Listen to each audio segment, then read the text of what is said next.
Hey, this is Jeff Karras, your behavior guy. I am back, and we are going to continue talking about different behaviors. We talked about the functions of the behavior and the ABCs in the last couple videos.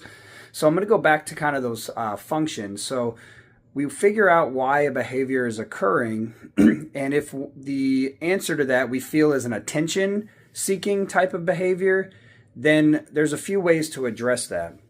So an attention seeking behavior is when a child acts out because they want feedback or they want attention from either other peers, other kids, or adults.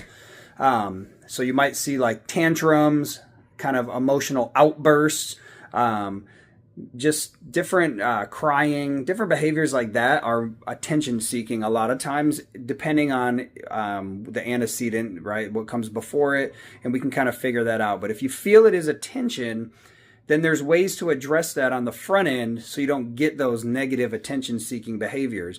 So there's good research that shows every child needs positive interactions, right? And they say even 4 positives to every 1 negative interaction. So think about, as a parent, as a teacher, how many corrections and redirections we're giving all day long, right?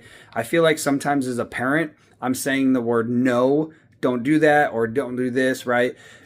Over and over again, and just giving all that feedback, which is kind of considered negative feedback, even though it's us as adults trying to help a child navigate life. But we need to make sure we're giving way more positives. So it should be a 4-to-1 ratio where you're giving 4 positives to every redirection. So I want you to try that with your child, with students in your class, but try to give a 4-to-1 positive to negative or correction ratio. So when you catch them doing something well, give feedback and say, I love the way you're doing this specific behavior, right?